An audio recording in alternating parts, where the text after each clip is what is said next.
Hoy vamos a estar hablando de una cuestión importante y que hace precisamente a lo que se denomina la verdadera economía de mercado. En realidad la economía de mercado no es más que el intercambio que realizan las personas, las empresas, para de ese modo lograr intercambiar bienes, servicios, producir, comprar y vender. Cuanto más libertad puedan existir entre las personas, entre las empresas finalmente, eso conlleva ineludiblemente e inexorablemente a mejores condiciones de vida.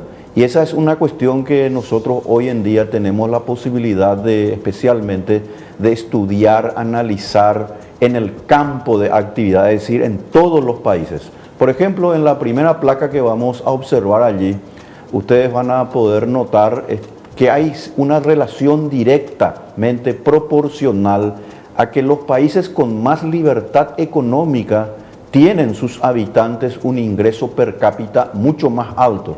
En cambio, los países donde hay menos libertad económica, lamentablemente los ingresos son muy exiguos.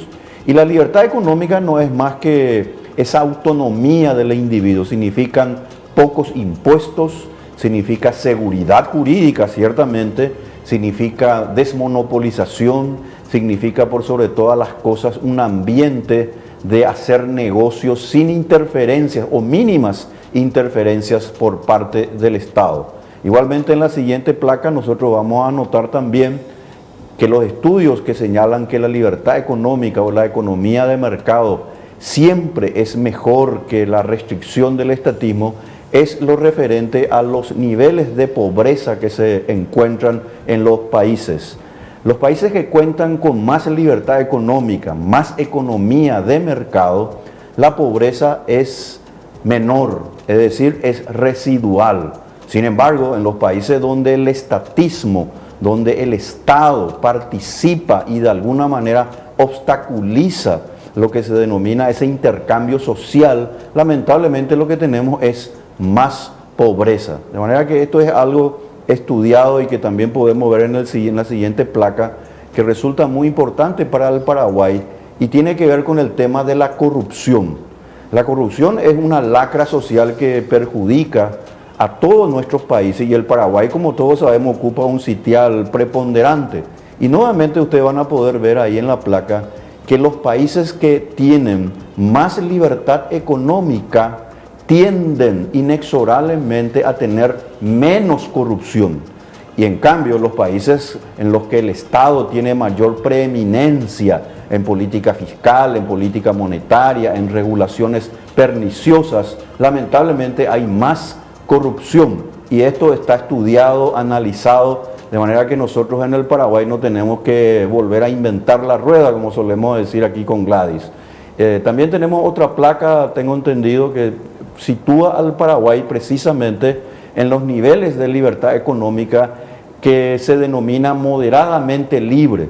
Nosotros estamos en un lugar prácticamente de punto medio donde podríamos todavía avanzar más hacia mejores condiciones de libertad económica. Pero para lograr eso, que significa más ingresos, menos corrupción y sobre todo mejores posibilidades para las familias más pobres, nosotros tenemos que desmonopolizar lo que se denomina el servicio eléctrico, tenemos que, a mi modo de ver, bajar todavía más los impuestos, tenemos que desregular el mercado laboral y tenemos que, por sobre todas las cosas, y un tema importante que atañe justamente a la seguridad, ofrecer desde la organización política y jurídica la debida y suficiente seguridad, tanto jurídica como a las personas. De manera que la libertad económica, sinónimo finalmente de posibilidades para que las personas puedan elegir lo que más les conviene, es lo que el Paraguay necesita. Por eso es que se dice también que la economía de mercado no es que porque haya más competencia. En realidad la economía de mercado significa que hay más posibilidades de elegir. Y para elegir el ambiente social, político y económico, como habíamos dicho en el segmento anterior, es fundamental. ¿Por qué un agricultor norteamericano gana más que un agricultor boliviano o paraguayo? Porque sencillamente el nivel de capitalización, es decir, el ingreso per cápita y el ahorro interno que se da en ese país, los Estados Unidos, es tan alto que puede utilizar el factor de producción trabajo y de esa manera pagar más con mejores remuneraciones finalmente a ese trabajador, a ese campesino.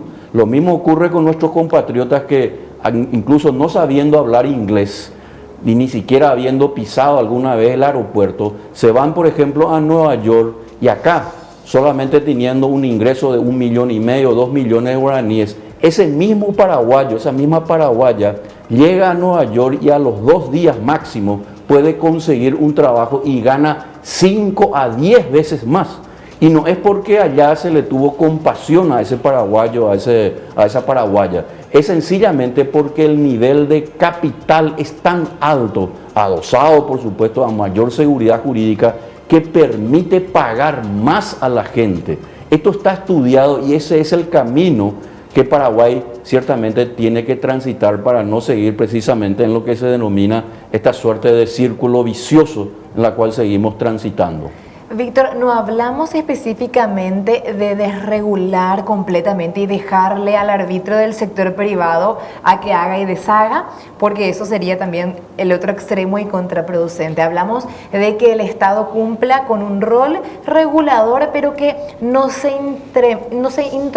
intrometa, mejor dicho, sin intromisiones, ahí está, en la decisión final del individuo, que es lo que se busca, tener esa libertad plena. Así mismo, Gladys. Desde el momento mismo habíamos explicado en el segmento anterior en que contamos con esa organización política y jurídica denominada Estado. Por supuesto, el rol del Estado viene a ser el de un árbitro.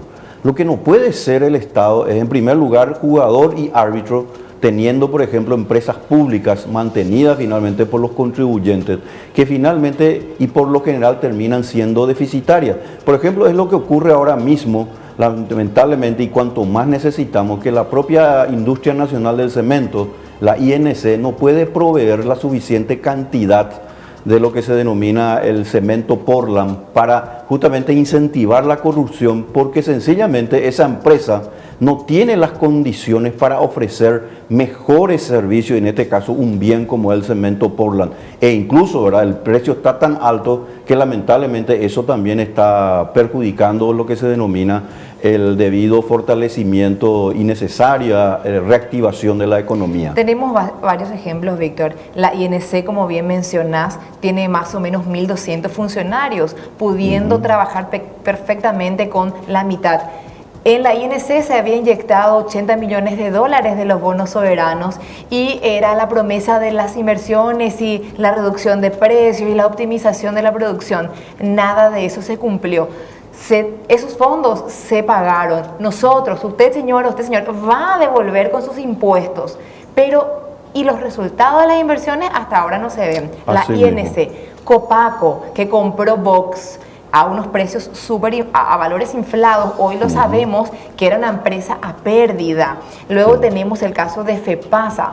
¿Cuál es el sentido de FEPASA? No tenemos hoy ferrocarril, pero resulta que hay un grupo de funcionarios que siguen cobrando su salario todos los meses y que autodesignan incluso en el directorio los aumentos salariales. Y a eso, Gladys, es lo que se denomina y está estudiado justamente y se le puso el nombre de elefantes blancos. Es decir, antros finalmente de corrupción que consumen gran parte o buena parte en este caso de los impuestos. El Estado lo que tiene que hacer es, y no hace en el Paraguay, es garantizar la libertad y la propiedad, que justamente con este tema del vicepresidente de la República se puede notar una falta de coordinación que no es una cuestión solamente política, como decíamos Gladys, sino una cuestión económica.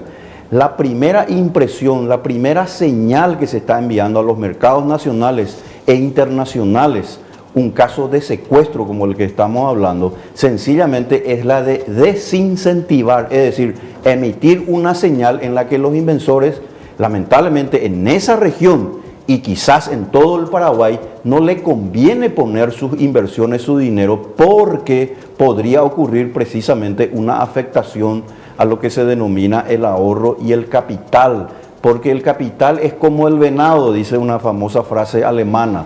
al menor ruido huye, y eso es lógico. ¿Quién pondría en este caso sus inversiones en un lugar donde finalmente podría ocurrir cualquier tipo de inestabilidad? No hay más cobarde que el capital. Pero además de esto que mencionás, Víctor, un montón de leyes que hacen justamente que el Estado esté ahí interviniendo en exceso en actividades privadas y en lugar de beneficiar eso al consumidor final, termina perjudicando. Y como ejemplo, basta un botón, la ley de las tarjetas.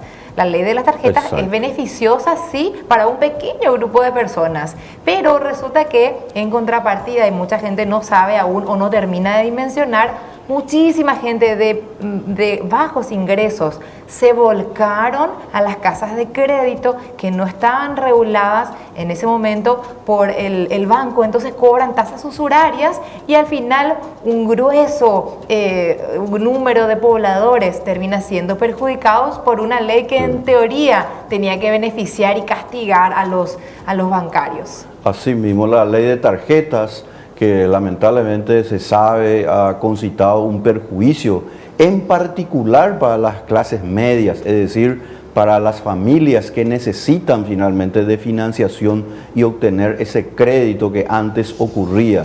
Las buenas intenciones, siempre se dijo, está empedrada finalmente, nos llevan finalmente al infierno.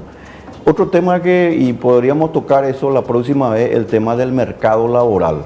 Cómo en el Paraguay, en lugar de fomentar que haya más empleos, en particular entre los jóvenes, nosotros a través de un código laboral que se hizo a instancia de un pensamiento totalmente equivocado en el cual se le veía al sector empresarial como el malo y se le sigue viendo lamentablemente y a los trabajadores como víctimas, en realidad perjudica en particular a los jóvenes y a las personas sin preparación.